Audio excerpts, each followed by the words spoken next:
দেখুন আজকে মা বসে আছে, রান্না বান্না সব কমপ্লিট হয়ে গেছে মায়ের। মা আজকে দেখাও তাহলে কি রান্না করেছো তুমি। দেখাও রান্না বান্না। দেখো প্রতিদিনের মতো সাদা ভাত ধোয়া উঠছে, এই যে সাদা ভাত, আর সঙ্গে আছে ইলিশ মাছ ভাজা, ছোট সাইজের ইলিশ, ওই জন্য ভাজা খাবো বলে এক্ষুনি গরম গরম ভেজে নিয়ে এলাম। এখানে আছে লেবু, এখানে আছে ওল সিদ্ধ, হ্যাঁ, লেবু, তেল আর লবণ দিয়ে মাখা। আর এখানে আছে আলু ডিম সেদ্ধ মাখা, পেঁয়াজ লঙ্কা দিয়ে।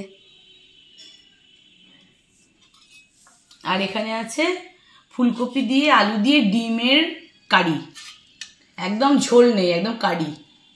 এই দেখুন গোটা গোটা ডিম আছে দেয়া। ফুলকপি আলু দিয়ে, এখন শীতকাল, ফুলকপি আলু দিয়ে সব রকমের রেসিপি হবে, ডিম হবে, মাছ হবে, মাংস হবে, সবকিছু হবে।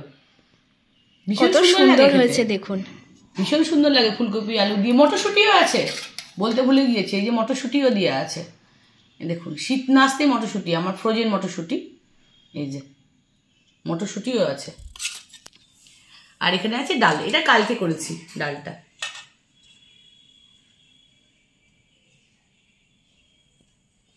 কেমন হয়েছে বন্ধুরা আমার রান্না বান্নাগুলো? আপনারা অবশ্যই জানাবেন, লাইক শেয়ার কমেন্ট করবেন। আর আমার ফেসবুক পেজটাকে বন্ধুরা একটু ফলো করে দেবেন, একটু ভালোবাসা দেবেন। আর আমার ইউটিউব চ্যানেল থেকে দেখলে একটা সাবস্ক্রাইব করে দেবেন, চিঙ্কি দাস ব্লগস। আর আমার ফেসবুক আইডি হচ্ছে চিঙ্কির রান্নাঘর। আপনারা আমাকে প্রচুর ভালোবাসা দিচ্ছেন, তার জন্য আমি আপনাদের কাছে মানে কি বলবো, আপনাকে ধন্যবাদ দিয়ে ছোট করব না। তো আপনারা আমারকে একটু সাপোর্ট করবেন। টাটা বন্ধুরা, ভালো থাকবেন।